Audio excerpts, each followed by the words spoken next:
తెలంగాణ అసెంబ్లీలో మహాత్మా జ్యోతిరావు పూలే విగ్రహాన్ని ఏర్పాటు చేయాలని డిమాండ్ చేస్తూ అయితే ఇందిరా పార్క్ వద్ద ఎమ్మెల్సీ కవిత ఆధ్వర్యంలో నిర్వహిస్తున్న ధర్నాకు అయితే ప్రజా కళా వేదికకు సంబంధించిన అధ్యక్షులు మానుకోట ప్రసాద్ గారు వచ్చారు. అంటే ఆయన మాటల్లో తెలుసుకుందాం అసలు జ్యోతిబా పూలే విగ్రహం ఏర్పాటు ఎంత ఆవశ్యకత ఎంత ఉందనే విషయాన్ని తెలుసుకుందాం. అన్న చెప్పండి, ఇప్పుడు తెలంగాణ అసెంబ్లీలో జ్యోతిబా పూలే విగ్రహాన్ని ఏర్పాటు చేయాలని చెప్పేసి మీరు ప్రధానంగా రాష్ట్ర ప్రభుత్వం డిమాండ్ చేస్తున్నారు. ఎందుకు డిమాండ్ చేస్తున్నారు, ఎంత ఆవశ్యకత ఉందని? అంటే ఇంతకుముందు కూడా శ్రీమతి కల్వకుంట్ల కవితక్క గారు ఏదైతే బాబాసాహెబ్ అంబేద్కర్ విగ్రహాన్ని అసెంబ్లీలో పెట్టడం కోసం దీక్ష చేసి పోరాడిందో దాని ఫలితంగా అసెంబ్లీలో బాబాసాహెబ్ అంబేద్కర్ విగ్రహం పెట్టింది. అలాగే అదే బాబాసాహెబ్ అంబేద్కర్ గారికి గురువు గారైనటువంటి జ్యోతిబా పూలే గారి విగ్రహం కూడా అక్కడ పెట్టాలని శ్రీమతి కల్వకుంట్ల కవితక్క గారు ఆ నిర్ణయం తీసుకున్నారు. ఆ నిర్ణయానికి మద్దతుగా ఇక్కడ దీక్షకు మద్దతుగా కళాకారుల పక్షాన ప్రజాకళా వేదిక పక్షాన బీసీ ఉద్యమానికి ప్రజాకళా వేదికను ఏర్పాటు చేసుకోవడం జరిగింది. ఆ బీసీ ఉద్యమానికి సంబంధించిన నాయకులు కావచ్చు, మా ప్రజాకళా వేదిక నుంచి కళాకారులం కావచ్చు మద్దతుగా రావడం జరిగింది. ఎందుకంటే మహాత్మా జ్యోతిరావు పూలే అనే ఒక వ్యక్తి ఎంత గొప్పవాడో, ఈ దేశానికి ఎంత ఆయన సేవలు అందించాడో, నిమ్న జాతుల ప్రజలందరినీ కావచ్చు, బడుగు బలహీనులందరినీ ఒకటి చేసి ఈ దేశాన్నే ఒకటి చేసినటువంటి ఒక గొప్ప మహనీయుడు ఆయన. ఆనాడు అంటరాని తనం విపరీతంగా ఉన్నటువంటి కాలంలో సావిత్రిబాయి పూలే అమ్మకు చదువు నేర్పించి మొట్టమొదటి ఈ దేశానికి మొట్టమొదటి గురువును, మహిళా గురువును అందించినటువంటి మహోన్నత వ్యక్తి. ఆయన విగ్రహం అసెంబ్లీలో ఉంటే తప్పేంటి, ఉండాల్సిందే కంపల్సరీ. అందుకోసమే ఆయన విగ్రహం పెట్టాలని ఎప్పటి నుంచో కవితకు అడుగుతుంది.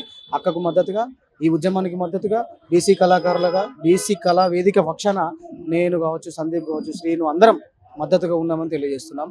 అలాగే పూలే గారి మీద పూణేలోన బుట్టి పూలమ్మే ఇంటిల పెరిగి, అరే పూణేలోన బుట్టి పూలమ్మే ఇంటిల పెరిగి, పెద్ద చదువు చదివి చూపించినావు ఎదిగి, అరే పెద్ద చదువు చదివి చూపించినావు ఎదిగి, బహుజనుల కూడదీసి బలవంతుల చేసినావు హా, అరే జ్యోతిరావు పూలే నీకు జోహారు జోహారు, జ్ఞాన జ్యోతి నువ్వే జాతులకు జోహారు జోహారు, జ్యోతిరావు పూలే నీకు జోహారు జోహారు, జ్ఞాన జ్యోతి నువ్వే జాతులకు జోహారు జోహారు.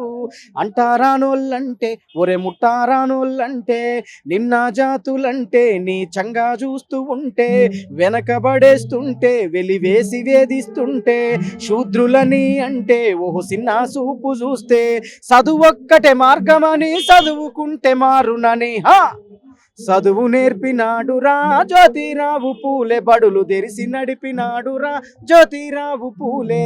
అది అద్భుతంగా ఉందన్న పాట. అంటే ఇప్పుడు ఈ విగ్రహం ఏర్పాటు చేయకుంటే ఢిల్లీలో కూడా ఉద్యమిస్తామని చెప్పేసి కవిత అన్నారు. దాంతోపాటు అంటే బీసీ సంఘం అదే బీసీ రిజర్వేషన్ సంబంధించి కూడా ఢిల్లీలో గంధం ఎత్తామని చెప్పేసి అన్నారు. అంటే కవితతో మీరు తోడుగా ఉంటారు ఇప్పటికి? ఖచ్చితంగా. ఎందుకనంటే బీసీ ఉద్యమం ఏదైతే ఉందో, బీసీ ఉద్యమానికి కళాకారుల పక్షాన మా వంతు పాత్రగా ప్రజా కళా వేదిక ఏర్పాటు చేసుకొని ఆల్రెడీ మేము బీసీ ఉద్యమానికి ఒక అద్భుతమైన పాటను ఒక 5-6 మంది సింగర్లము, నేను, మధ్యల సందీప్, తమ్ముడు సుమను, మధు, హనుమంతు యాదవ్, అని గణేష్, ఇట్లా ఒక 8 మంది సింగర్లము పాడి ఒక పాటను రిలీజ్ చేయడం జరిగింది. చీకటిని చీల్చుకొని వెలుగు వైపు సాగరా, చీకటిని చీల్చుకొని వెలుగు వైపు సాగరా, రేపటిని తలుచుకునే మార్గంలో నడవరా, ఎందుకని బీసీలకు దక్కదు ఏ అవకాశం, అందుకనే అడుగులై కుల వృత్తుల సైరనై చైతన్యం రావాలే, చెల్లో